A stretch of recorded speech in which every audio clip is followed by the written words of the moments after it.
آخرت سے متعلق ایک تصور پل صراط کا ہے. پل صراط پہ سے گزرنا ہوگا. تصور کے مطابق جو پار ہو جائیں گے وہ جنت میں جائیں گے، جو گر جاتے ہیں وہ جہنم میں جائیں گے. تو یہ آیا ایک تمثیلی بیان ہے یا وہاں پہ نیکی اور بدی کے موازنے کا بیان کیا گیا اور واقعی حقیقت میں چلنا پڑے گا؟ یا تمثیلی کیا کہ آپ نے دوسرا بھی تمثیلی بتایا. جی متبادل آپ کے ذہن میں کیا ہے؟ متبادل تمثیلی نہ ہو جی کیا ہے پھر؟ کسی نیکی اور بدی کا موازنہ ہو اور نیکی تمثیلی ہے. جی پل صراط اگر نیکی بدی کے موازنے کا نام تمثیلی ہوا نا حضور اس کی حقیقت پہ آپ کے ذہن میں کیا کہ باریک سب رسی کھینچی ہوگی؟ جی حضور مشہور تو ایسے نہیں مشہور ہے. آپ کو کیا لگتا ہے اس پہ سے چل کے گزریں گے سارے؟ حضور مجھے تمثیل لگتی ہے. تمثیل بالکل ٹھیک لگتا ہے تمثیل.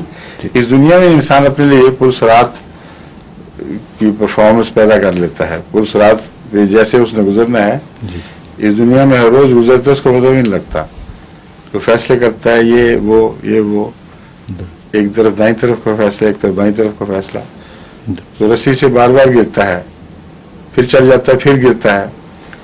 اب وہ زیادہ کون کس طرف گرتا ہے یہ بحث ہوگی. جس کا دائیں طرف نیکی کی طرف گرنا غالب ہوگا قیامت کے دن بھی اس کا پل صراط اسی طرح بنے گا. ٹھیک ہے. شکریہ.